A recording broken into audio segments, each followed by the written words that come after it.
Today, we're going to talk about a recent case that has drawn a huge amount of interest. The Idaho student murders, a horrific quadruple homicide with seemingly no known motive and no direct connections that we know of yet between the victims and the perpetrator. It wasn't before long that evidence left behind by the killer is what led investigators directly to him. But now that gag orders are lifted, new information is coming out about the case, the victims, and the killer almost every single day. Which is why today we'll be telling you the story with up-to-date details and new revelations you may not have heard yet. And corrections to information that some of the victims' family want to ensure get out there.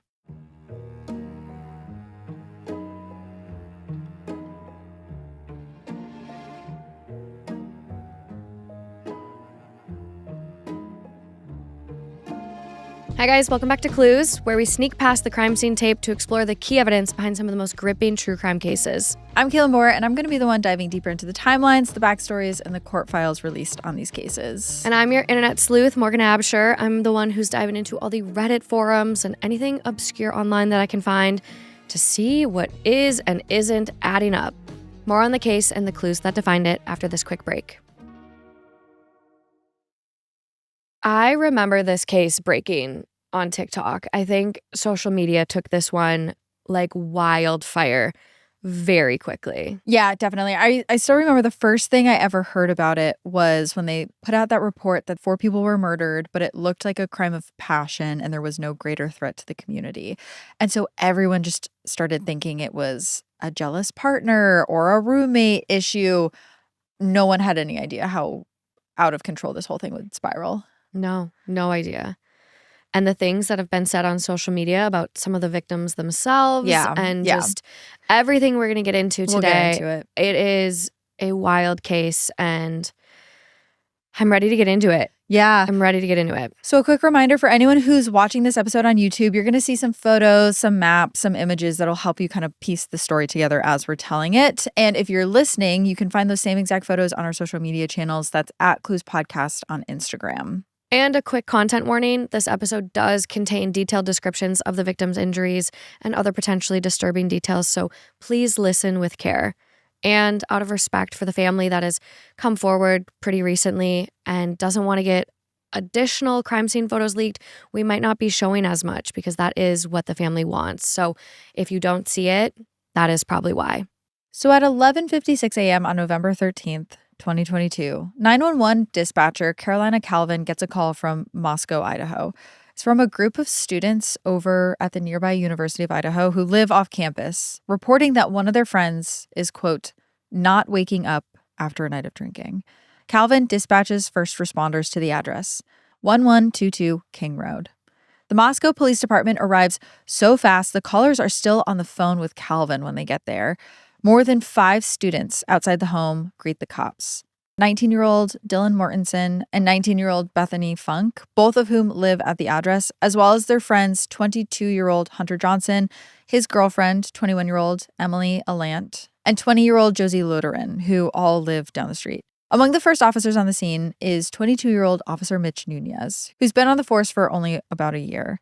Officer Nunez asks Hunter where the person that needs help is, and he's expecting to see someone passed out, possibly in need of CPR or a defibrillator. Remember, he is an officer near a college campus.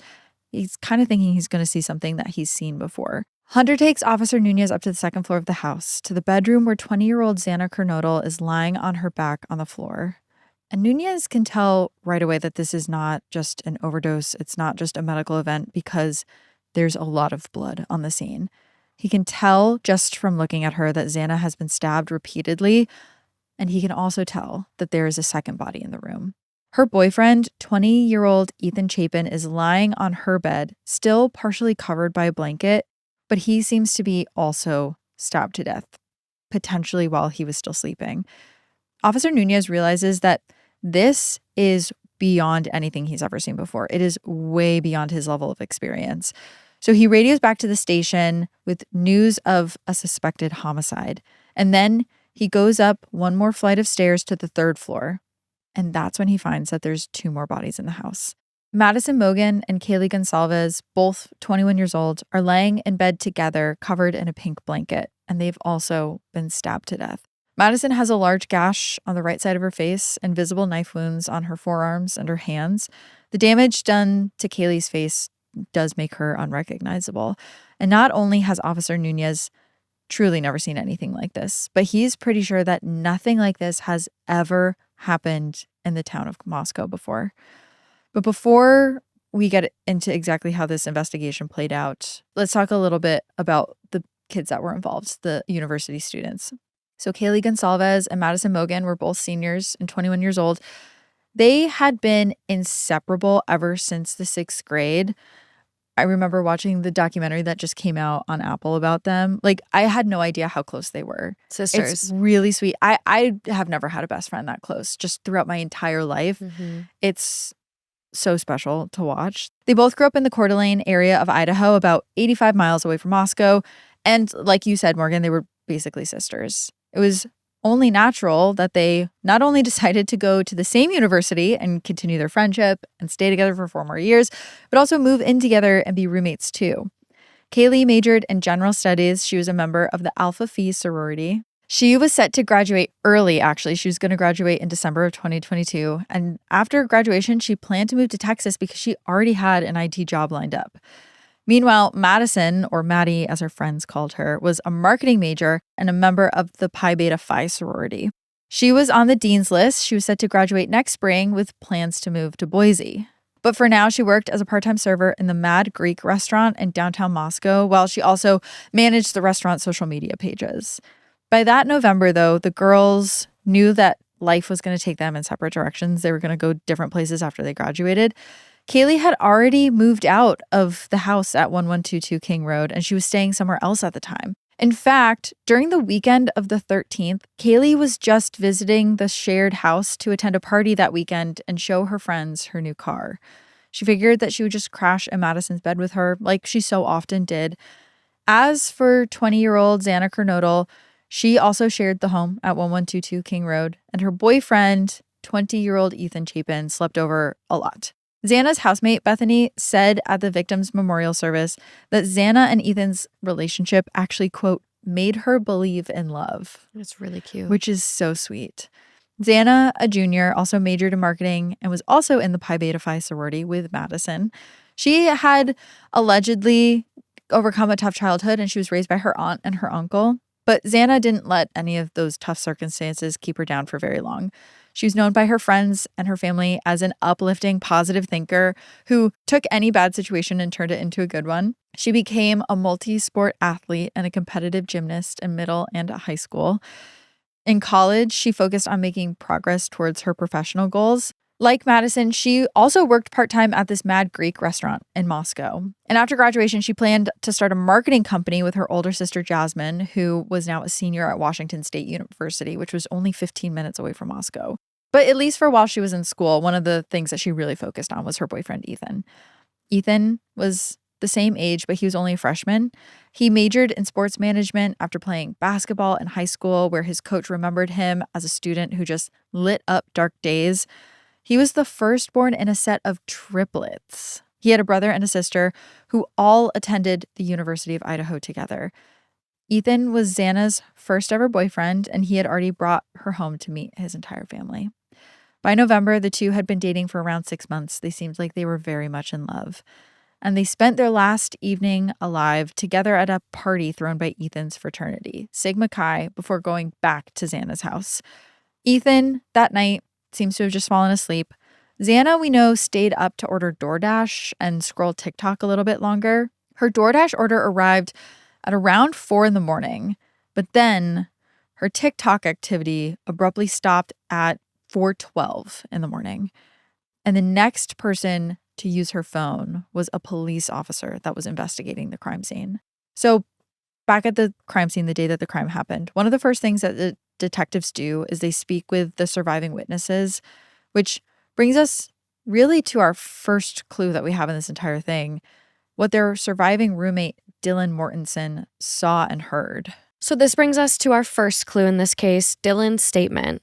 Now, there were 6 people in the house that night, and you're going to need to check out the floor plan to kind of really understand how this house is laid out, because there's actually 3 different levels. Yeah, it was hard to visualize when I was just reading about it. I had to look at an actual 3D model to understand where everyone was. It's really complicated. Yeah. So be sure to look at the YouTube and the Instagram to see kind of the floor plan. But I'll try to explain it best I can. So you have the ground floor. It's also the parking level where you drive in. That's where Bethany lives. There's also another vacant room on this floor. From the ground floor, you go upstairs to the second floor. This is the kitchen area. There's also another entrance off the kitchen, a sliding patio door. That's the floor where Dylan and Xana's rooms are. Then on the third floor, you have Maddie and Kaylee's rooms. Since Kaelyn had already moved out, she was sleeping in Maddie's bed. Her room was currently vacant. It hadn't been filled with another student or person yet. Knowing that, let me share you what an in shock Dylan told Officer Nunez about the night before. She said that she was woken up by a noise at around 4 a.m., which she initially thought was Kaelyn playing with her golden doodle Murphy upstairs. Now, I'm not sure if Murphy came back with Kaelyn for the night or if he was still living with the roommates when she moved out, but I do know that everyone was super familiar with the dog. After a few moments, Dylan said she heard a scream, which she believed to be Kaelyn, followed by a voice she identified as Kaylee's saying, quote, "Someone's here." Dylan opened her door and looked out, but she didn't see anything. Then she heard crying coming from Xana's room, followed by a male voice saying, quote, "It's okay. I'm going to help you." A few minutes after 4 a.m., Dylan peeks out of her bedroom door again and sees a slim figure about 6 feet tall, dressed in all black, which one would assume is our suspect. Dylan says they were wearing something like a black ski mask, holding what she thought at the time was maybe a handheld vacuum cleaner, and they were headed in the direction of the sliding glass door off the kitchen, seemingly trying to go out that way. Something she specifically remembered, though, were his bushy eyebrows peeking out under the mask. Afterwards, Dylan, too afraid to move, she thought this person could have seen her, and she didn't know if they were in the house, so she ends up staying in her room. Mm-hmm. Yeah, it seems like shortly after this sighting, Dylan calls Bethany, who is downstairs on the first level, and she tells her what was happening. Bethany then calls Xana, Ethan, and Madison, all between 4:21 and 4:22 in the morning, but they don't get any answer. Between 4:22 and 4:26, Dylan called and texted with Bethany again, and she mentioned the man with something covering his head. And Dylan wondered if this was maybe one of Ethan's frat brothers playing a prank on him, but still they were pretty scared. But it also just goes to show how much they were second-guessing themselves. Yeah. And talking themselves out of it, because at the end of the day, when you're a college kid and you're in a big house that a lot of people come in and out of, the last thing on your mind is that something like this is going to happen. Never in a million years. Never in a million years. No, and they were also out all day. They were, partying. Exactly. What state of mind they could have been in. Yeah. It's insane. Like, you would never go here. I know. Eventually, Bethany did tell Dylan to run down to her room so they could at least be together, because they were pretty freaked out. But while running past Xana's room, Dylan saw that Xana was lying on the floor on her back. And Xana and Ethan, again, it goes back to you're second guessing yourself. You're not thinking that this is in the realm of possibilities at all, because they had all been partying the night before. So Dylan thought that Xana was just passed out. And once they were in the same room, Dylan and Bethany tried again to contact their roommates from Bethany's phone. They called Madison at 4:30. They called Kaelyn at 4:31. And again, they don't get any answers. So they just fall asleep together in Bethany's bed that night, hoping that they'll wake up in the morning and maybe this will all make sense. Instead, we know that it got a lot worse. The next morning, Dylan and Bethany woke up around 11 a.m., at which point they try again to contact their roommates. They tried texting Kaelyn and Madison. They also checked Xana and Ethan's locations using Snapchat's Snap Map feature, except Xana's location was off, which was weird to them. I guess usually her location would have been on. And that's when they start getting this really bad feeling. It's like everything kind of starts coming together for them here. No one else was awake. No one was answering their phones. They were too scared to even go check their rooms. So they ended up rushing outside, and Dylan called their friends, Hunter and Emily, and asked them to come over. Hunter, Emily, and their friend Josie walked over to the house, and the women just explain what's been going on and like the weird feelings they're having about the whole situation. Hunter went in with Dylan and Bethany to go check on Xana and Ethan first. And as soon as he saw the door ajar and he got a glimpse inside, he told the girls that they had to leave right away. Oh, I can't even imagine being the person to go in there first. He protected them in that moment. Yeah. Absolutely did. And just, he knew what he saw and wanted to make sure Yeah. he could prevent them from any more trauma. I know. When I first read this, my mom, when she was probably a little bit older than these girls, also experienced like a really gruesome tragedy, I would say, at her friend's house. Her friend believed that something happened to her husband down in the basement. And that was the first thing they did, was they called one of their male friends to be like, we're too scared to go look. Can you please check for us? Like, they're all, it seems like there's just like one person that's they think is brave enough to go do it. And it's just, I can't even totally imagine. understand that. When you're scared, especially as women, like we've been trained to be more cautious and vigilant and scared. Like it really is conditioned into us. Like I understand why they waited and called a friend over. I absolutely. Even though Hunter tells them that they have to get away, Dylan and Bethany get a brief glance at Xana's body. And from what we've read in court documents, Dylan said that she, quote, saw Xana again for a split second, and I just started bawling because I thought she had just like, I don't even know. I thought maybe she was just drunk and asleep on the floor. Hunter, though, appeared pale, white, and shaken as he exited the house moments later. And to spare the girls from the realization of how bad the situation was inside, he told them to call 911 for an unconscious person. Like, even in this moment, he didn't really want to scare them that bad. Yeah. But Hunter pretty much knew what was going on at that point. And he stayed there long enough to check Xana and Ethan's pulses during his time that he was alone in the house. And that's how he basically confirmed that they were already dead. Around 12:22 p.m. on November 13th, about a half hour after the initial 911 call, Sergeant John Lawrence of the Moscow Police Department contacts the Idaho State Police for help. And just to make things easier for everyone listening, we're going to use the abbreviations MPD and ISP to refer to those agencies moving forward. ISP, Idaho State Police, MPD, Moscow Police Department. Both the ISP and MPD recently released hundreds of records related to the case. I'm sure those of you who are interested in the case have probably been reading those. So with all the information we have now, we can tell a little bit more of a complete story about what happened next within the investigation. But when this initially happened, we had almost no information on what was going on. Yeah. It was radio silence. They were very, very, very tight-lipped, and people really criticized them heavily for this. I mean, there were gag orders basically for everyone involved, but now in hindsight, it was probably a pretty good decision. So one of the first things that Sergeant John Lawrence with the MPD did was he rounded up all of the witnesses, as well as a couple of the friends who had been with the victims the night before, and he starts interviewing all of them. Sergeant Lawrence then had other officers notify the 4 victims' families, although Kaylee's family had already heard the news from an unofficial source, which is the worst thing in the world I can imagine. It is so sad hearing that. But even the girls outside didn't really know what was happening officially until an alert from the school went out. So the police, like, apparently, like in a lot of the sources I saw, like the police hadn't confirmed yet what was going on in there. Obviously, no ambulances are showing up, so they're kind of assuming the worst. Well, I know you can't say anything publicly until the next of kin have been notified that their loved one's deceased. Yeah. So I don't even know how her family would have heard from an unofficial source. So one thing that I saw is that the school actually sent out an alert. They called them like a vandal alert. And so the school at about 1 p.m. reported a homicide near Kings Road and for everyone to shelter in place. So then everyone starts like speculating. They all know what's going on. They've heard, through the grapevine, this is what's happening.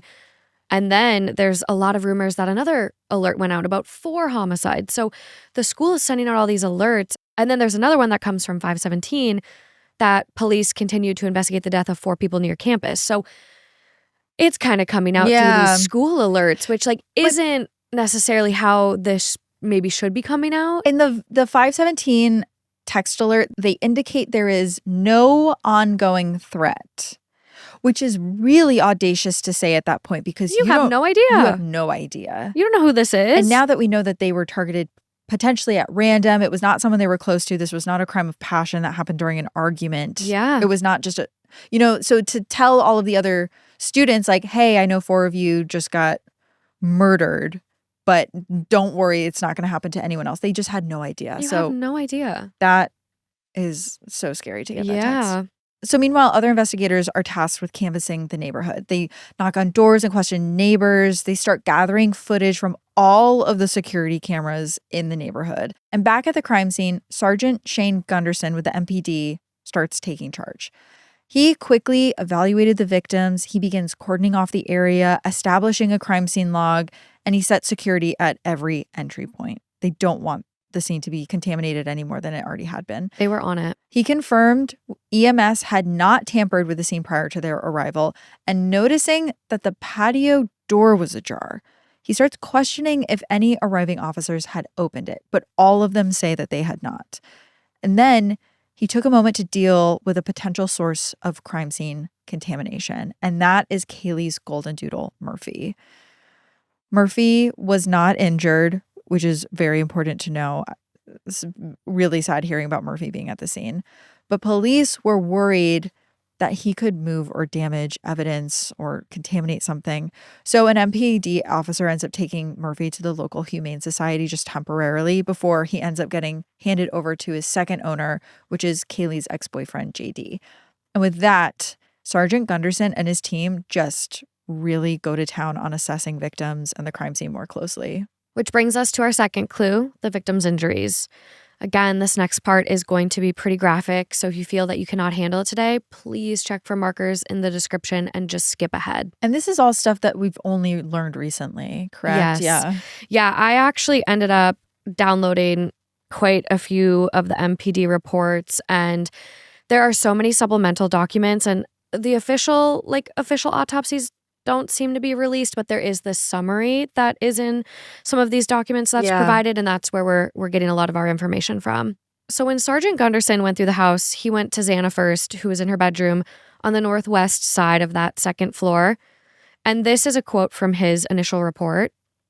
Quote, Xana was on her back on the floor in the center of the room with her head towards the west. Xana was in her underwear and a long-sleeved gray t-shirt. Both her shirt and underwear were covered in blood. Xana's face and body was covered in dried blood. I could see what appeared to be defensive wounds on Xana's hands. There was a deep gash on Xana's left hand between her pointer finger and thumb. The medical examiner later determined that Xana had over 50 stab wounds, mostly defensive wounds to her hands, arms, and face, with the fatal blow being 2 lacerations to her heart and 1 to her right lung. Ethan, her boyfriend, was found in bed in the same room. He was lying on the bed with his midsection covered, and initially his face was out of sight. He had been stabbed under his left clavicle, severing the subclavian vein. His jugular vein was also severed, according to the medical examiner's report. Ethan's wounds were so severe, and there's pictures of it that, again, his family is openly don't search the pictures out. Some things you don't need to see. Yeah. But you can see evidence of the crime scene from outside of the house. You can see evidence of the crime scene from outside. And it seems like it was coming from Xana's room. Yeah. The blood loss was horrible. I mean, it's horrendous. After viewing Ethan and Xana's bodies, Sergeant Gunderson went up to the 3rd floor where the other 2 victims were found in bed together. He wrote that, quote, Madison appeared to be lying up against Kaylee and had wounds to her forearm and hands, as well as a gash from her right eye to her nose. The medical examiner later determined that Madison's fatal injuries were lacerations to her left lung and her liver. Kaylee's injuries are probably the worst and most disturbing. Sergeant Gunderson describes her as, quote, unrecognizable as her facial structure was extremely damaged. Her fatal wounds included lacerations to her liver and left lung and a stab behind the clavicle. She also had 2 subdural bleeds. In other words, she had bleeding on her brain, but you don't get these subdural bleeds from being stabbed. While Kaylee had over 20 stab wounds, she was the only victim that was injured through blunt force trauma, and she was the only victim to also show signs of strangulation. I know her family has come out and talked quite a bit about her injuries and about the fact that she likely fought back and was just really going at this person. We still don't know, however, like how these injuries were caused, these blunt force trauma injuries, and whether they were from the killer's fists or a secondary weapon. But what the medical examiner did determine from the sharp force injuries was that the weapon was, quote, not serrated, single-edged, very sharp, and said a lot of force was used by the suspect. So everyone's like trying to gather these injuries. I mean, everyone assumes crime of passion, but this person seemingly has no connection. They can't figure out who would do this. So a lot of criminologists kind of just look to stabbing being a method that indicates a sexually motivated killer. And this is something that is kind of new for me, is this thing called picarism. Yeah, which has been brought up And in a couple cases. yeah, and it's noted here that none of these victims were sexually assaulted, but picarism can be a sexual fetish where someone is aroused by penetrating the skin with a long, sharp object, such as a knife. Mm-hmm. And it's often in place of someone committing sexual assault.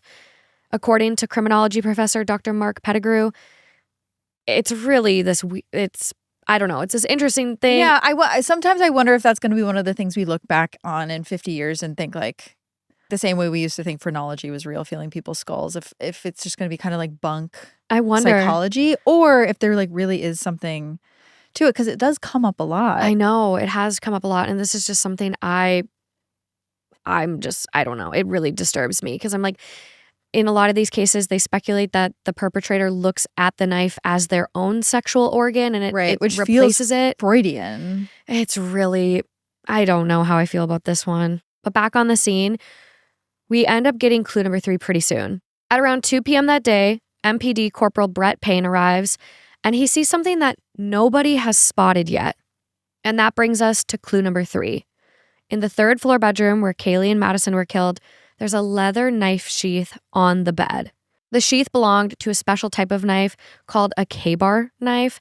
And this is pretty synonymous with World War II. It was kind of like the official fighting knife of the U.S. Marine Corps. Very specific knife. Very specific knife. And there are various versions of this, but the sheath found at the scene was actually a Marine Corps version, which has a stamped USMC emblem on the leather sheath's outside. As it happened, ISP Lieutenant Darren Gilbertson, who was among the first ISP officers to arrive, is a U.S. Marine Corps veteran. Oh my God, so he's going to recognize it right away. He's super familiar with the knife and, knows exactly what he's looking at. He also knew that K-bar knives had this reputation for breaking at the tip during combat. So he's even hopeful that there might be some piece of it left behind, maybe in the house, maybe buried in one of the victim's injuries. Right. And that could maybe tell them more, like what specific model the knife was. However, the tip was not found in any of the wounds after the medical examiner finished their analysis. So their next plan is to track down all the K-bar knives that have been purchased in the area. And he kind of knows that even though the sheath belonged to a Marine Corps model, you don't necessarily have to be a Marine to get one. And based on the appearance of the sheath, the officers on the scene thought it was more likely to have been recently purchased than issued to an actual Marine. It just looked fresh. It looked new, almost like a novelty purchase. Yeah. More so like a military issued item. It's just amazing that the officer on the scene just knew that immediately. Like, that is too new. That was not issued to a Marine. Someone probably bought that. Mm-hmm. So they go and they visit basically every business in town that would sell these knives. Unfortunately, not a single one of them sold K-bar knives, which means the murder weapon was bought somewhere else, most likely online, which makes that lead kind of a dead end for them now. But there's still the sheath. So they tested for fingerprints and DNA. 7 days later, the Idaho State Crime Lab says that they obtained a male DNA profile from the button of the sheath. Unfortunately, when investigators run that profile through the law enforcement genetic database that we're all familiar with at this point, called CODIS, there are no matches. They're not giving up that easily, though, which I really credit them for, because this is a point in this case where it could have gone cold. But they are vigilant, and they have already worked with a private forensic lab in Texas called Othram on other cases requiring genetic genealogy. So on November 22nd, MPD Sergeant Dustin Blaker travels to the Othram labs in Texas to hand deliver the evidence. Othram's awesome, by the way. We've talked about it on Heart Starts Pounding before, but they do a lot of volunteer work as well, just kind of going state by state, saying, hey, if you have a cold case you think we should look at, you can send it to us. I really want to talk about this organization in our wrap up for this case today, because I think we are going to be hearing a lot more about them in cases very soon. I agree. I definitely agree. So while detectives wait for the results, they start focusing on other details that they can. Now, I do just want to chime in here with a little bit of a side note. There is an aspect of the case that Ethan's mom, Stacy, is a little frustrated by, and this is partly because of rumors and how social media ran away with this. But there were a lot of rumors online that there was only trace DNA found on this knife sheath. They found a lot of DNA on this. A lot. Enough for DNA tests to be ran several times over, actually. So I just wanted to clear the air for Stacy here. I like that she cleared up that rumor, though, because I remember hearing that, too. Like, because if there was only a little bit of DNA on the sheath, it kind of makes it sound like this was some genius who only slipped up a little bit and there was just happened to be a trace. Like, no. This person left a lot of DNA on this knife. Yeah.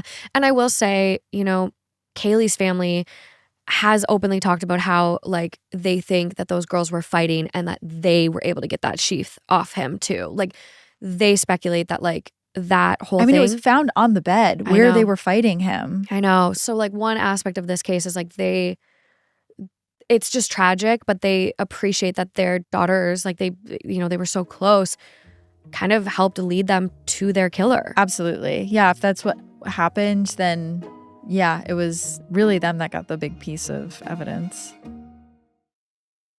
So detectives start searching high and low for a suspect, and they get plenty of tips from the public, mostly related to people who went to University of Idaho with the victims.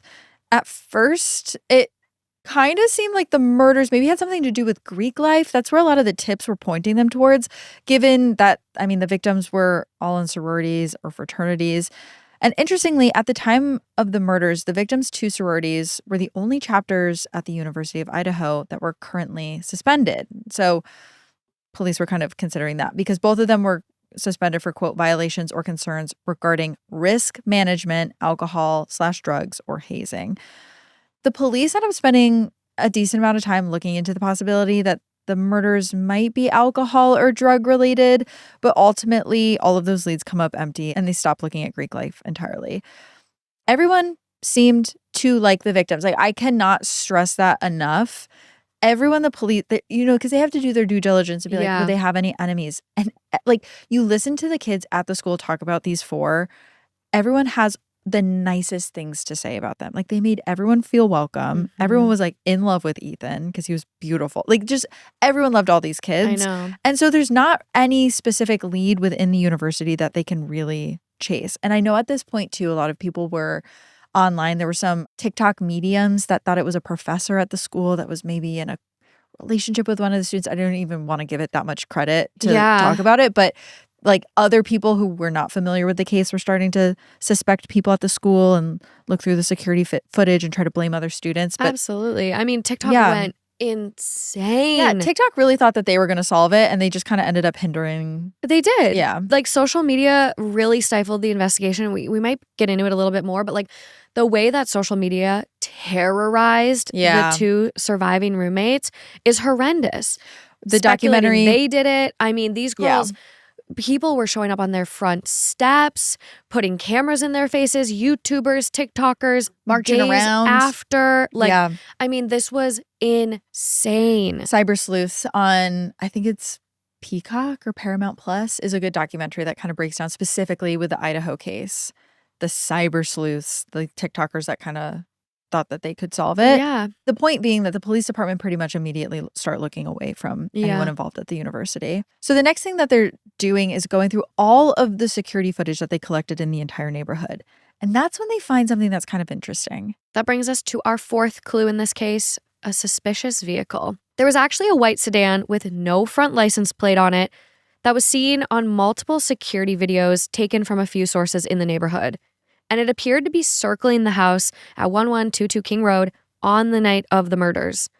It actually passed by the house 3 times before showing up a 4th time at 4:04 a.m., right around when Dylan was awakened by noises from the 3rd floor.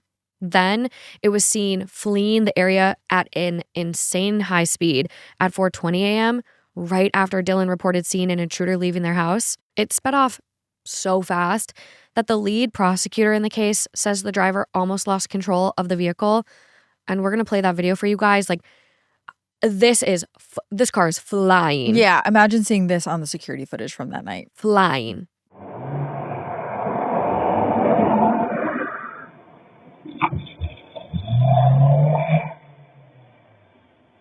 So there's no video footage of exactly where the car went, but investigators were able to come up with a working theory using the process of elimination based on where the car didn't show up on security camera footage in the area.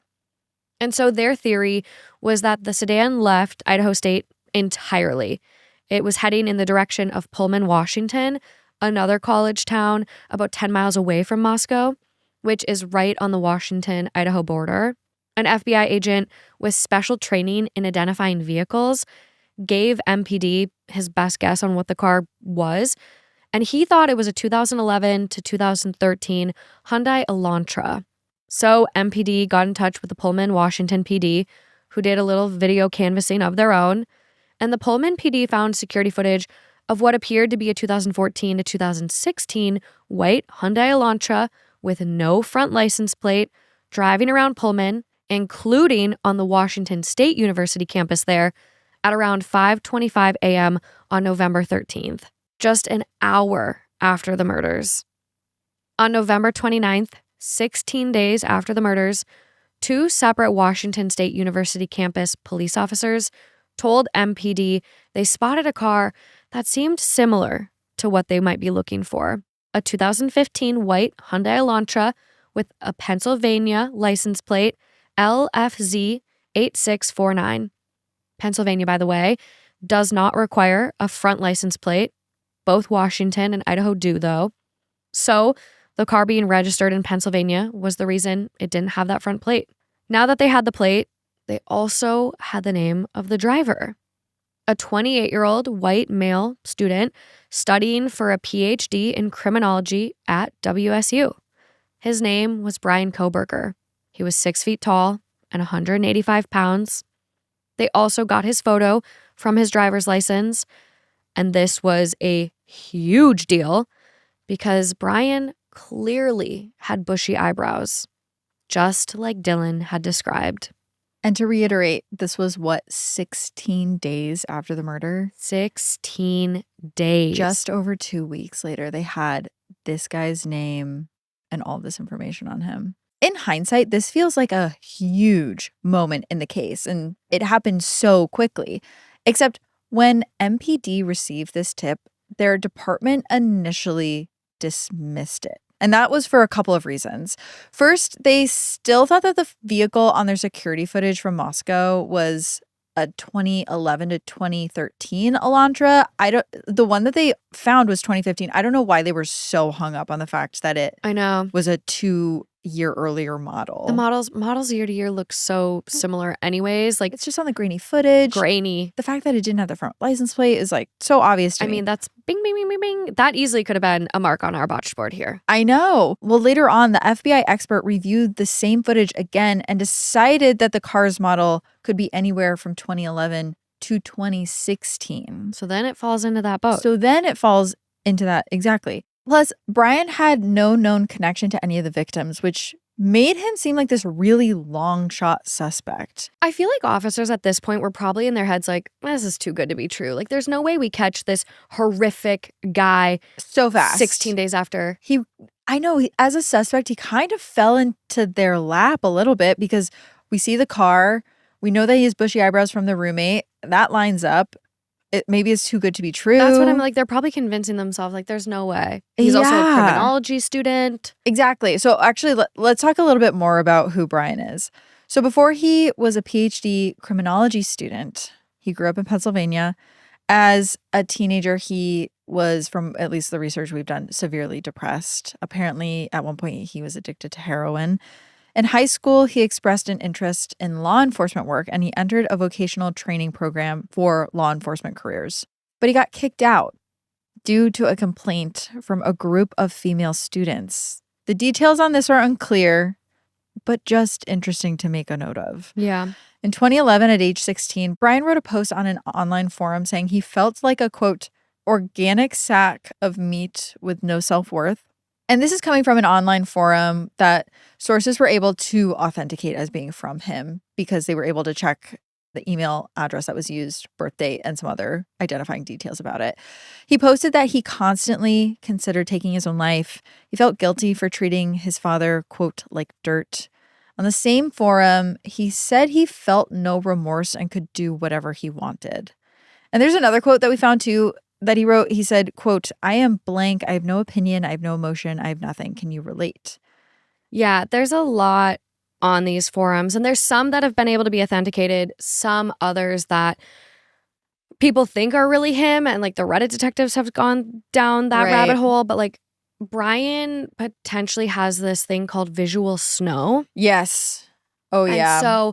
And we know that because he was potentially posting on the subreddit for visual snow. Yes. And he was trying to like sort, what this was and how to get help and how to feel better and like all this stuff. Like some of the quotes I pulled out on the visual snow are like, they're really honestly kind of hard to read. I'm curious if anyone watching has visual snow. I told you about the time I had it for 2 weeks and thought that I was just going to have it forever. Yeah. I ended up having a migraine that really affected my vision, and I didn't know what was going on at the time, but I couldn't see straight, and I had all these spots in my vision. Yeah. And I found the visual snow subreddit, and it is a dark place. It is like, really dark. When your vision is that messed up, it kind of messes with your will to live at times, it seems, just from the posts that I read. But absolutely, it's bleak. For those that don't know what visual snow is, it's a super uncommon neurological condition in which the primary symptom is persistent flickering white, black, transparent, or colored like dots.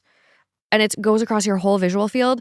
So we'll put some pictures up on the YouTube video of like normal vision versus what someone sees with visual snow is. They don't know what causes it, and there's no cure. No cure. And a lot of people, like, they describe it as it feels like they're in a video game where nothing looks real. Like everything looks fake and intangible, and just, it's really, the way people describe it is really interesting. So there is a quote coming from January 2011 that Bryan allegedly wrote saying, quote, I have had visual snow since September 21st of 2009. Since then, I've changed, mainly from the anxiety and sense of derealization and hopelessness. He allegedly wrote this, I've had this terrible, horrible depersonalization go on in my life for almost 2 years. I often find myself faking simple human interactions, but it is as if I am playing a role-playing game. As I hug my family, I look into their faces, I see nothing. It is like I'm looking at a video game, but less. I am blank. I have no opinion. I have no emotion. I have nothing. So he is dark. Really dark place. But honestly, on a subreddit like that, I could see how that post would blend in because a lot of the posts are kind of similar to that. It's really sad. It's a tough thing to deal with. It also seems like at one point, Bryan developed an eating disorder that was really severe. He had to be hospitalized, according to a couple sources. He also was arrested for theft in 2014. Apparently, he stole his sister's iPhone. But by 2018, at least on paper, from what we know in our research, it seems like he's kind of cleaned up his act. Didn't have to go to DeSales University in Pennsylvania. And there, he studied psychology. And talking about Reddit usage, there's some Reddit posts during his time at DeSales that have people on the internet a little bit shocked. So under the username criminology_student, he surveyed criminals about topics like how they prepared for their crimes and what their emotions were while they left their homes with the intent to go commit a crime. And he was posting on Reddit asking people to take this survey, which for a criminology student is not that strange, but in hindsight, it's very strange. And some people suspect that he was using this information for his own personal gain. Yeah. A lot of people speculate that his whole reason for even pursuing psychology and criminology was to like understand himself and how like twisted he felt. or how to commit the perfect crime. I've seen that. But yeah, also just to understand yourself I know, if you don't know what's going on. That's another one of our Crime House shows that you'll see an episode on him, I'm sure. Absolutely. Either way, Bryan stayed at that university long enough to earn his master's degree, and he graduated in 2022. And that same fall, at 28 years old, he started at the Washington State University PhD criminology program, and he even landed a job as a teaching assistant. But in just a couple of months on campus, he had already gotten a reputation for being rude, sexist, lazy, and arrogant. And what's even more interesting, the Pullman police knew who he was already at that point, but not because he had committed any crime and landed on their radar that way. It was because he applied for an internship doing research with them, which someone else just said this to me recently, but we were talking about the Golden State Killer. Like, the best job to have if you want to commit a lot of crimes is probably a police officer. I know, it reminds me of the saying, keep your friends close, but keep your enemies closer. It's like, if you can get a job like on the inside, so you can get ahead of it and you can know where they look and know you could tamper with things. You could tamper with things. But get this, the police department actually turned him down because they felt like he was awkward. He had also been pulled over in Moscow, Idaho, just a month before the murders. That was in October of 2022. Detectives were able to find body cam footage of the stop. And Bryan tries pretty hard to talk his way out of a ticket, but he doesn't act in any way that stands out to detectives during that confrontation. So within a few months, Bryan's life starts looking a lot different than it had looked when he had that Moscow traffic stop. Around mid-December, he ends up getting fired from his TA position, and his funding for his PhD was pulled. And I have some of the termination letter that he was given. So part of it reads, on September 23rd, 2022, you had an altercation with the faculty you support as a TA, Professor Snyder. I met with you on October 3rd to discuss norms of professional behavior. On October 21st, Professor Snyder emailed you about the ways in which you had failed to meet your expectations as a TA thus far in the semester. As a result, on November 2nd, the graduate director and I met with you to discuss an improvement plan, which you agreed to, and I shared with you in an email dated November 3rd. And then we met again on December 7th, this time with Professor Snyder, as well as the graduate director, and I, to discuss your progress on the improvement plan. And while not perfect, we agreed that there was progress. But on December 9th, there was another altercation with Professor Snyder, in which it became apparent that you had not made progress regarding professionalism, and about which I wrote to you on December 11th requesting a meeting. We met on December 19th when I informed you of your termination as a TA for the spring semester. Wow. Altercations, yeah. I mean, to start the school year around end of August, early September, and have a first altercation September already, like very, very concerning behavior. Absolutely. So at that point, his dad has to fly out to Washington to help his son move back to Pennsylvania. They end up driving cross country together in the same white Hyundai Elantra, and they happened to get pulled over twice in Indiana, just 10 minutes apart. I kind of say happened in quotes because we know that those were probably a little bit more planned than just happenstance. And Bryan officially arrived home in Pennsylvania on December 16th. And maybe, just maybe, he thought that he had fully gotten away from what he had done. He was back in Pennsylvania with his parents. He was no longer near the crime scene. Maybe there was part of him that kind of exhaled and thought that this was all over for him and he was going to be able to live the rest of his life doing whatever he wanted. But then on December 19th, just 3 days later, the FBI sends an alert to MPD, and it includes Bryan Kohberger's name. So just as police were kind of considering dismissing Kohberger as a suspect, clue number 5 comes around: DNA. Remember that DNA profile that was hand-delivered to Othram in Texas, the one that came from the knife sheath? Well, thanks to the police's careful collection of the DNA, it allowed Othram's investigators to hone in on Kohberger's family tree almost immediately, using the same forensic DNA evidence that had previously been used to generate the STR profile. Othram scientists applied forensic-grade genome sequencing to develop a high-resolution SNP profile in just a matter of days. And just because DNA is so complicated, just like an easy way to explain this is you can think of STRs as a precise snapshot of one person, while SNPs are a panoramic view of their entire family history. So given the DNA from the knife sheath, like they don't know who it is, but they have a complete profile. But they're almost reverse engineering the family tree from that because of this technology. Yeah, wow. To then be able to go to the family tree and hunt down to get the exact match. Crazy. So the DNA showed that the sample came from a, quote, multi-generational American family mixed with Italian ancestry. The genetic genealogy pointed to a multi-generational Pennsylvanian family that intersected with Italian heritage only twice. Like, it gave them a very specific family tree. So specific. And the fact, Pennsylvania car license plate. He's from Pennsylvania. Of course. Went back to Pennsylvania. We got him. So on December 19th, the FBI said that they had DNA results and a possible suspect they could tie to the murders, Bryan Kohberger. But to the public, the FBI can only really say, quote, this is a name of a person who, based on their heritage, cannot be excluded as a match for the DNA found at the crime scene, which is not by itself enough to get an arrest warrant. For that, they're going to need that direct match. On December 20th, 5 weeks after the murders, FBI agents arrived in the gated Pocono Mountains community where Bryan's family lived. They placed his house under 24/7 surveillance to make sure he couldn't get away or commit another crime. And meanwhile, back in Idaho, police were requesting search warrants for even more evidence. Which brings us to our sixth clue, cell phone data. On December 23rd, they get a search warrant for Bryan's cell phone records from November 12th to the 14th, the period just before, during, and right after the murders. Those records include which cell towers Bryan's phone connected to during this time. And to investigators, it was pretty damning. At 2:47 a.m. on the night of the murders, the phone connected to a tower that would have provided service to Pullman, Washington, where Bryan lived.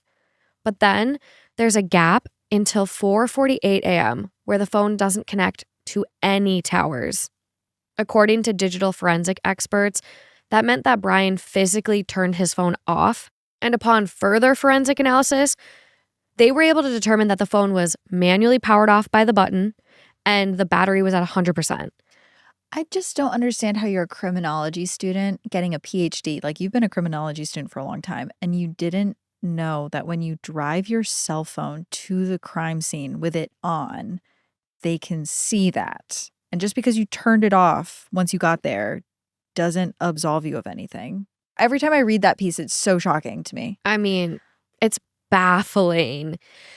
But he turns his phone back on, and at 4:48 a.m., it connected to a series of towers consistent with driving south from Moscow, Idaho, on this highway, Highway 95, and then across the state border to the area of Uniontown, Washington, and then north to Pullman, Washington, which is a little bit of a mystery in this case because this route isn't the most direct way to get from Moscow, where the murders were, to Pullman, where he lives. The towns are only about 10 miles apart. Taking this path that he did basically quadruples both the distance and the time. It also doesn't really make sense as an attempt to evade law enforcement. Unless you're dumping stuff along the way. I mean, that's what a lot of Redditors speculate. Yeah. Which I wouldn't be surprised if, like, the sleuths out there start putting search parties together to evaluate this path and find potentially what he disposed of, if he did. There's a river by there. Maybe don't quote me on that, but I believe there's a river around there. So I don't know. It feels sus. It's very sus, which is enough for police to get another warrant, this time for historical cell phone data going back to June of 2022, 5 months before the murders, when Bryan moved to Pullman. This leads to another chilling revelation. There were at least 12 different occasions when Bryan's cell phone connected to towers that covered 1122 King Road between June 22nd and November 13th. And practically all of them were in the early morning or evening, which means he was likely watching the house for a long time, starting pretty quickly after he moved to Pullman. Then, looking at all the data, they see something they missed the first time they sifted through. Bryan's phone went back to Idaho on November 13th. And this is coming directly from a police report that I found. Less than 5 hours later, between 9:12 and 9:21 a.m., phone data shows Bryan allegedly drove back to the scene at 1122 King Road and stayed for about 10 minutes. What do you think he was doing? Seeing if police were there yet. Yeah, I mean, we've talked about it a lot, but returning to the scene of the crime to watch the police figure things out. Ugh. Which we had known. I remember early on we figured out that, or they had released that it seemed like he returned back to the crime scene. But the information about how much he was showing up to the house, that was very surprising. was really surprising. And we're like gonna June of 2022, like right as he moved there. Yeah, Which I'm like, how did he he targeted it right away. How did he find them? Like, was it dating? So Tinder? Like, is that how he saw and then like targeted someone in the house? I know. Like, you just at the time of this recording, we don't know. I know a lot more stuff has been coming out, but it seems like that's like the big piece that's missing. Yeah, and in a lot of the documents I've gone through, like I know they did obtain warrants for his TikToks and dating app profiles. So, you know, they haven't had a lot of time to sift through. There's a lot of data I'm sure they're getting. So I think we will find out eventually. But at 12:49, almost exactly an hour after the surviving roommate's 911 call, Bryan and his Elantra both appear on security footage at an Albertsons in Clarkston, Washington, which is right by the Idaho border and very close to the route that the phone traveled earlier that morning. So it's very likely he returned to the crime scene. Then his phone goes dark again from 5:36 until 8:30 p.m. that day in the area of Johnson, Washington, which is about 25 minutes north of his house. We may never know what he was doing during this time, but obviously with all of these holes and phones shutting off in his timeline, like disposing of evidence, nothing normal and good is what I'm thinking. And something to note going through all of this data, a lot of these Kohberger investigation documents, as they're called, are public now. You can actually find them on the City of Moscow, Idaho's website. And I mean, there are report after report after report. So people are really starting to sleuth through all of these. And something that a lot of Redditors point out is that allegedly after November 13th, after these final pings in the area, Bryan's phone doesn't ping at all near Moscow. So seemingly showing up a lot in this area to after the murders, nothing. Yeah. They find that really irregular. Of course. And it's just something to note in this case. Now, police in Idaho are filing search warrants for everything related to Bryan. But on December 27th, they get good news from Pennsylvania. Agents waited for the Kohberger family to put their trash out, and then they swooped in and grabbed it, hoping to get some of Bryan's DNA. Which brings us to our seventh clue, the Q-tip. The Pennsylvania agents immediately put the evidence on a plane back to the Idaho State Crime Lab. A day after it was found, on December 28th, 2022, they had a match. The DNA from the knife sheath was not an exact match for the DNA on the discarded Q-tip, but the Q-tip DNA was a strong potential match for the biological father of the person whose DNA is on the knife sheath. Corporal Payne, who actually discovered the sheath, wrote in his probable cause affidavit that 99.9998% of the male population could be excluded as the suspect's biological father based on DNA. And that is finally enough for them to get an arrest warrant on December 29th. At 1 a.m. on December 30th, a little more than 6 weeks after the murders, the FBI and Pennsylvania State Police raided the Kohberger family home and arrested Bryan. And Bryan did not seem to put up a fight, but he did ask a weird question. He asked them, "Who else did you arrest?" And that has sparked some theories on the internet that he either had an accomplice or maybe he was trying to psych the police out, like he wanted them to think that he had an accomplice. Which I could see. Maybe he had learned something in criminology that was like, sometimes they arrest a bunch of people just to ask them more questions about the crime. Who knows? But the minute the police brought up the Idaho murders, though, he told them that he had the, quote, utmost respect for law enforcement. And then he invoked his right to counsel. While preparing for a trial, Bryan Kohberger was held without bail. This gave the prosecution a chance to test his own DNA against the DNA on the knife sheath, and it was a match. They also got a warrant to search his Amazon purchase records for any activity related to knives or knife accessories. And they discovered that Bryan had bought a K-bar knife and a sharpener in March of 2022, 8 months before the murders. Not a good look for Amazon.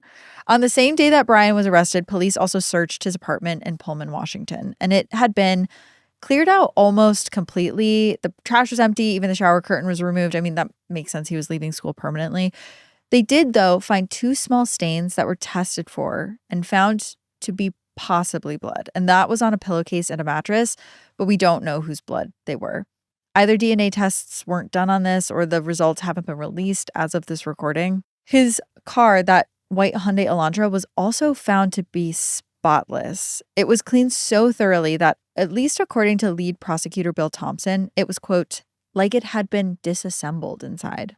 I could see that. I could see him taking all those seats out and just scrubbing it. Well, think about it. I mean, with the descriptions we've heard of the crime scene, it would be impossible to leave without a lot of blood on you. So he must have been bringing blood other places. Yeah. I've gone through some of the documents and hearing the ways in which like the blood spatter evidence was all about. Like there's no way. Absolutely. So he would have had to clean his car thoroughly, in theory. At his first arraignment, Bryan refused to verbally enter a plea, which is allowed in the state of Idaho. But because of that, the judge entered a formal not guilty plea on his behalf. Meanwhile, the defense would go on to spend 2.5 years trying to get prosecution evidence excluded while they built their case. For example, like one of the things this looks like is there was unidentified male blood on a handrail outside of the crime scene, which the defense hoped would point to an alternate suspect. The team also points to a 3-person mixture of DNA that was found under Madison Mogen's left fingernail. As for an alibi, though, the defense claimed Bryan was just out for a drive between Pullman and Moscow on the night of the murders, at the exact time of the murders, as one does. Bryan never answered any of the police's questions about the murders, and in all of his recorded conversations with family members, he never said anything about the crimes, the murders, nothing. And even with all of this, we're never really going to know what would have been presented in the courtroom because, as everyone knows at this point, this case is not going to trial. On June 30th, 2025, just weeks before jury selection would begin, Bryan changed his plea to guilty on all 4 murders. And it really seems like it was to avoid the death penalty. On July 23rd, he was sentenced to 4 consecutive life sentences without parole. He was then transferred to a maximum security prison in Kuna, Idaho, which is about 20 minutes south of Boise, where he's been in solitary confinement ever since. Kaelyn and Xana's families did object to this plea deal. They wanted to see Bryan tried in court. They wanted him to face the death penalty, which would have been on the table for a crime like this. Maddie and Ethan's families, however, did say that they were okay with the deal. In accepting the deal, Bryan was not forced to offer up a motive or really any other details on this crime. And that has been, honestly, for a lot of the people involved, one of the hardest parts in all of this. After Bryan's plea agreement was announced on July 18th, 2025, the judge, though, did lift a gag order, one that had previously restricted how much information could be shared with the public. And because of that, ISP and MPD has since released hundreds of pages of files each. They also released hundreds of crime scene photos. They've released more body cam footage. And this is important to note here. Like, we wanted to look at what the families were saying a lot in all of this and just keep them in mind as to just what they thought as all of this information was coming out. And Ethan and Maddie's families have sued, seeking to prevent any more images of the victims' bedrooms. So we're not going to share any of those images that came out. Yeah, the families are very split on this. Yeah. I would say. And even, sharing details, you have Kaylee's family who has kind of openly been like, no, like people need to know what this monster did. And like they've shared quite a bit. But Everyone is handling this so differently, and Mhm. that's really up to each family how they want to proceed forward. Absolutely. Absolutely. But I understand wanting your kids to be remembered by all like the beautiful fun photos they took in college and not ultimately what this crime scene looked like. Yeah. But on top of these files, a lot of witnesses have also made public statements that do include a lot of new details about Bryan. So we kind of wanted to take this moment to go over some of the most telling new reveals that have come out after Bryan was sentenced, starting with honestly some really shocking details about his abnormal behavior that led up to the murders. Yeah, because there's a lot. There's a lot. Let's start with the secret phone files. Get into them. This always is such a weird fact for me. But by the time he appeared in court, Bryan had actually groomed his eyebrows. So they didn't look as bushy, I guess, as everyone was saying Like, that that's they going to were. help you. Your DNA is on. What? I know. Well, the prosecution got a hold of a selfie that he took. And it's particularly disturbing because it was taken at 10:31 a.m. in his apartment bathroom. And that would have been just 6 hours after the murders. In that picture, his eyebrows are definitely very bushy. And he's also giving this thumbs up and smiling. Smiling. Thumbs up. What the f? Like he's maybe proud of himself in that moment. Or I don't know why that is exactly what he wanted to capture. His hands are really red, like he was recently scrubbing his hands. But that selfie was not the only thing that was found on his phone when they were going through it. According to forensics expert Heather Barnhart, he was searching for information on serial killers and he was downloading entire case files, which by itself could have been, obviously he was studying for a PhD in criminology. But when you combine it with all of the other evidence that we've been finding in this case, it seems like he was looking for information on how to carry out these crimes or inspiration or something. Just he was reading a lot about serial killers. On top of that, he apparently listened to a Pullman Police Department scanner to hear radio calls in the hours leading up to the murders. And after hearing the news that the police were looking for a white Hyundai Elantra just like his, he began frantically searching on his devices for a new vehicle to buy. Very incriminating. We're talking 10 minutes after he saw a news article on December 29th, 2022, just a day before he was arrested. He also somehow got access to a PDF of all the car makes and models on campus so that he could see how many others there were like his. That's terrifying. I know. How did he get access to that?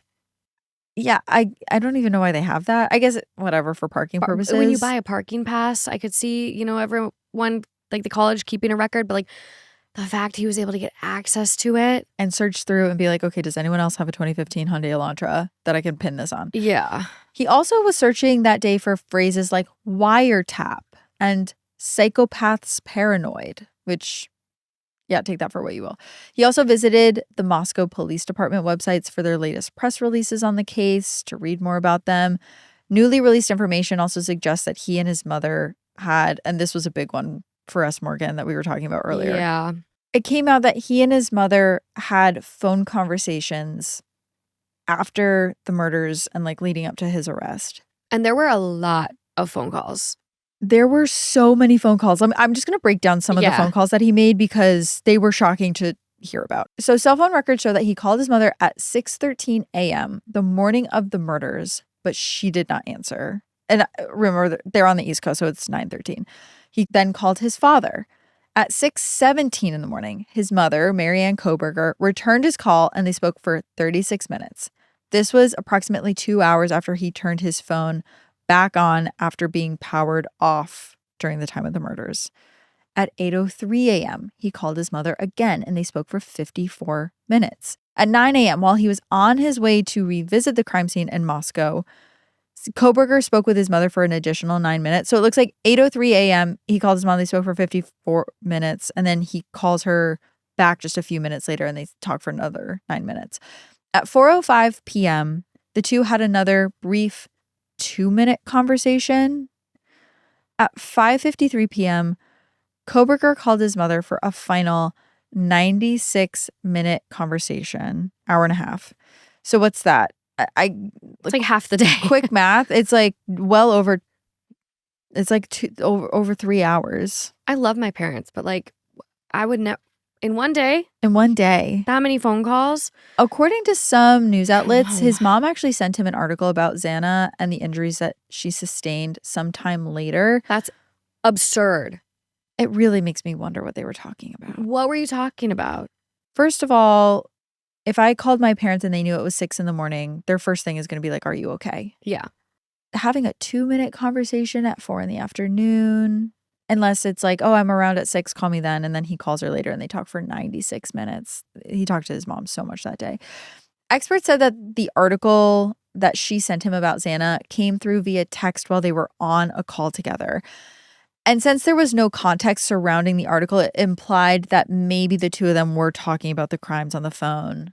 And then she was like, I saw this article and sent it. We don't know exactly what they were saying about the crimes, but they were talking about them, it seems. Yeah. However, there's nothing really that indicates Bryan confessed anything to her or that she had any knowledge of his involvement during these phone calls. And I'm so curious, you guys out there listening, what is your take on these phone calls? Because this is a rabbit hole I go down. And to send that article, what do you think on it? You know, was she totally unaware and was sending the article as like, oh, this is in your area, watch out? Like, I want to see your comments on this one because I'm really hung up on this part of it. I know. I just wish I knew what they talked about. However, I would say you don't need to know anything about the contents of the phone calls to be severely creeped out by Bryan Kohberger because we have so many accounts of people having everyday interactions with him that were very concerning. So just 3 months into his time at WSU in November 2022, Bryan had made a terrible impression. I mean, you kind of read his dismissal letter and how many altercations he had with professors and lack of professional behavior. And they were also saying that he was like sexist towards women and a whole bunch of bad stuff. Yeah, and that's what a lot of these people get into. WSU's TA assignment system was pretty random, which led Bryan to be assigned to Professor John Snyder, who was teaching in WSU's Criminal Justice and Criminology Department. That's the one that he was having the altercations with. Yes, and it's clear that from the very beginning, Professor Snyder thought Bryan was kind of an asshole. He wouldn't show up to class to actually do his TA job, but he would show up later once the professor had already done all of the work himself and would just follow his boss around asking what is described as annoying questions. Bryan's behavior was irritating enough that Professor Snyder complained to all of his personal friends about this, quote, douche of a TA he had. Now, Professor Snyder never thought of Bryan as a danger, but women on campus did. One female student emailed another after Professor Snyder's class to say, quote, my class's TA looks like a murderer. Oh my God. Which, it's just like insane that like people's instincts and like, I don't know, their fight or flight were just like they were pinging from this behavior. Yeah, gut feeling. And apparently there were others who said Bryan was rude and sexist to female students throughout all of his classes, which did eventually lead to him being fired. He asked people out in very inappropriate ways. He was seen mansplaining or talking over women constantly. Students complained that he appeared to be really biased against everyone who wasn't his same demographic. He even openly told a female student that he would require any romantic partner of his to be, quote, physically perfect and that she could not have a disability. Oh my God. He also enjoyed talking to his professors about sexually motivated burglaries and the emotions suspects must feel when committing crimes, which is just super interesting in all of this because there was no sexual assault in this case. A bunch of the documents I read mentioned how much like money was left out, purses, things like that. So it wasn't a burglary. I think a lot of people felt like there was supposed to be a sexual nature of the crime and that his plans maybe changed. And maybe we'll get into that a little bit later. And again, like that Reddit survey he put out trying to get criminals to respond about their emotions with committing crimes. Like, it's just so interesting how much it all came up. There's also one female student that went to a professor with her suspicions that Bryan had stolen an intimate item from her apartment. A female faculty member issued a chilling warning once saying, quote, mark my word, I work with predators. If we give him a PhD, that's the guy that in that many years when he is a professor, we will hear is harassing, stalking, and sexually abusing of his, I thought would be his, his students at wherever university he ended, end quote. It's a little incel-y, don't you think? It's giving that. Yeah. Bryan's behavior was apparently similar off campus too. An exotic dancer contacted MPD after the crimes to say Bryan had been a customer of hers from 2018 to 2019. She claimed that on multiple occasions, she heard him talking to himself about wanting to kill people. When asked who he wanted to kill, he allegedly replied, quote, anyone I want, causing the dancer to alert security. It was also just released that Bryan had a run-in with a female hotel clerk in Pullman, Washington back in June of 2022. Initially, he flipped out at the woman who was training for overcharging him, but when she corrected her mistake, she said Bryan became super flirtatious and overly nice. The next day, he continued a conversation with her about, quote, sheaths and collecting knives, end quote, as well as, quote, self-defense weapons and knife collections. There was another tip from a woman who said she matched with Bryan on Tinder. He later asked her what she thought would be the worst way to die. When she replied that she thought it would be a knife, Bryan allegedly responded, quote, like a K-bar. The truth was, Bryan was a predator that showed a lot of warning signs long before committing this horrendous quadruple murder.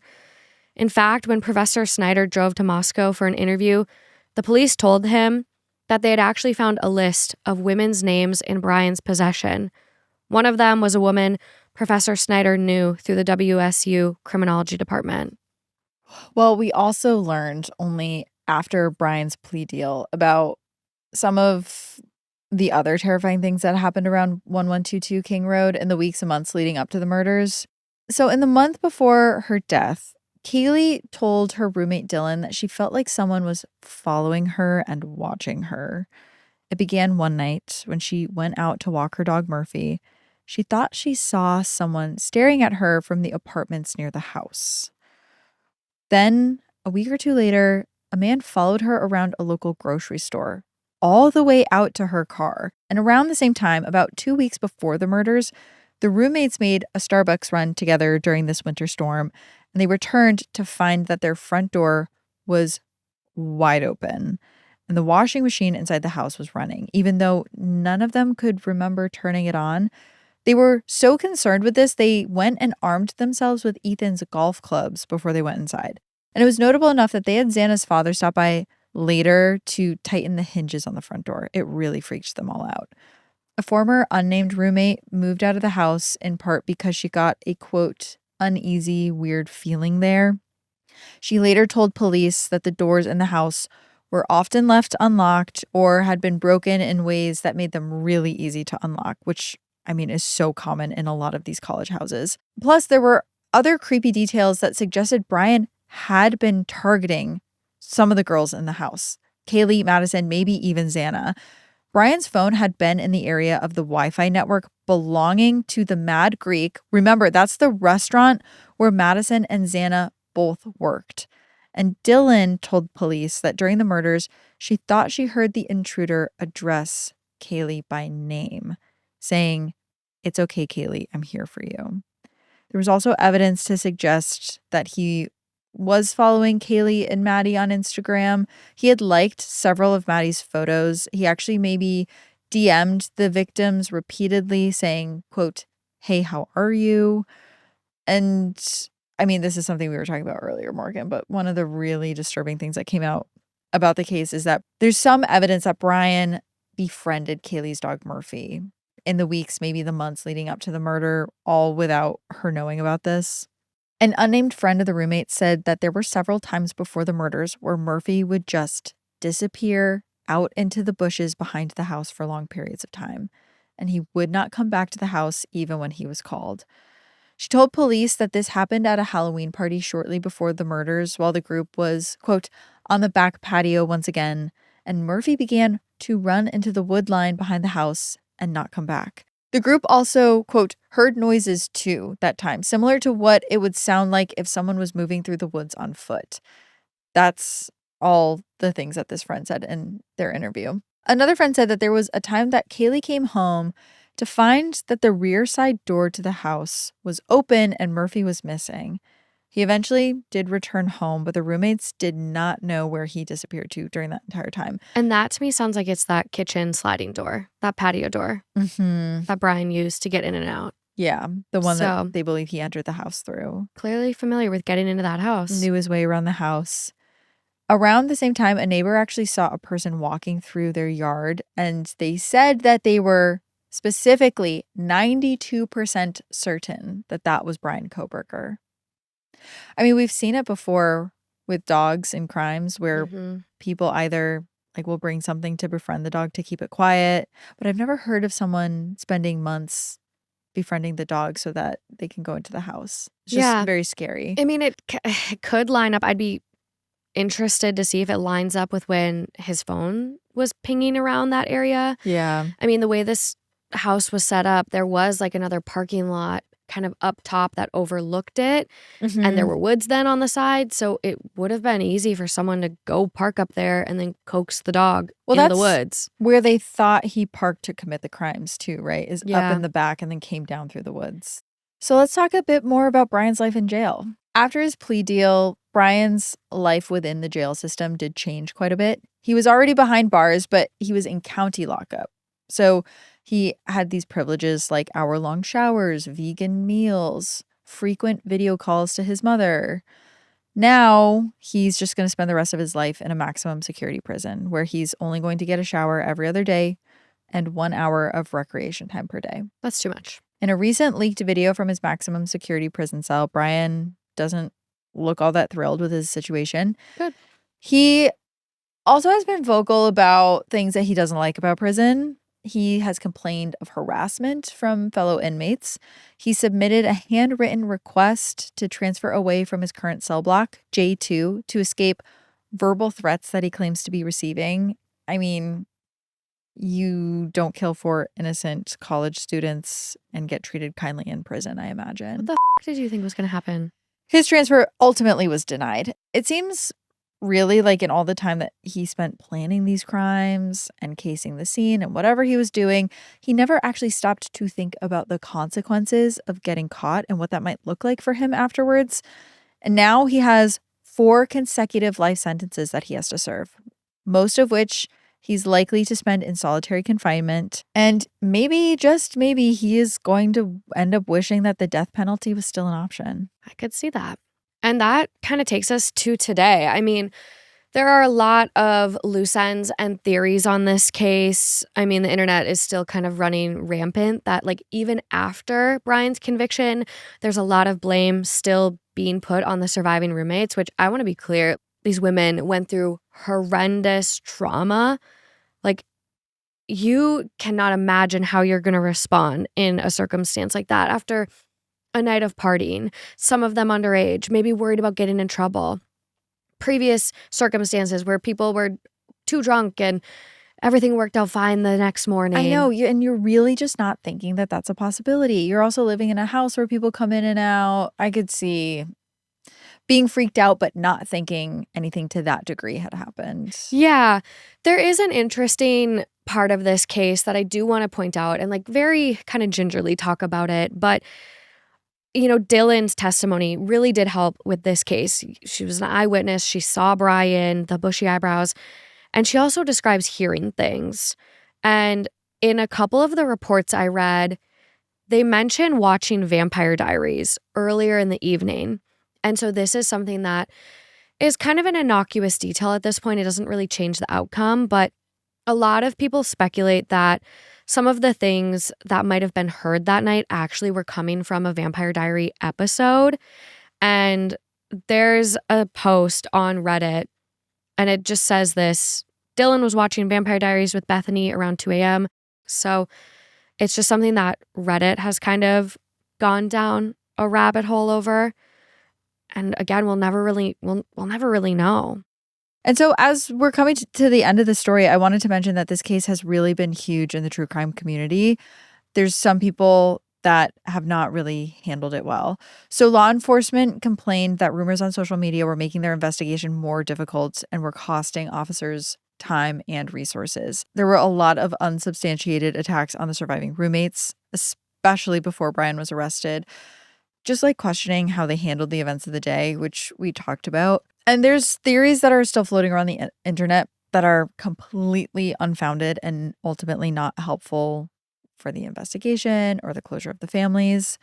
And so we always like to end with a call to action to advocacy. In this case, the call to action, I think, is pretty simple. If you're a true crime fan, whether you choose to talk about the case online, just remember that there's always real people involved. I think this is a case where a lot of people were confronted with the fact that there are real people involved, especially when it comes to recent cases. Survivors, even detectives working on the case, may be reading your comments. Yeah. I mean, we just got you sent me last night when we covered the Martin family disappearance. We heard from Archer Mayo, who was the diver that found them. Like, he's one of the top comments right now. People are going through the comments and listening. Seeing what people are saying, and they're reading the Reddit threads. So a lot of times conspiracy theories can delay a case in being solved, and it can create a lot of extra trauma for the surviving victims. Yeah. And I think probably a good rule of thumb is to comment on cases the way that you would want people to comment if it was your loved one that passed away. And that being said, we know that there's a ton of new information coming out on this case every single day, basically. Of course, we couldn't pack every detail into this episode. So if there's something that we missed that you find particularly interesting, let us know. Yeah, there's a lot. I mean, I could talk about the victim impact statements all day. I know. The Gonsalves family. The sister.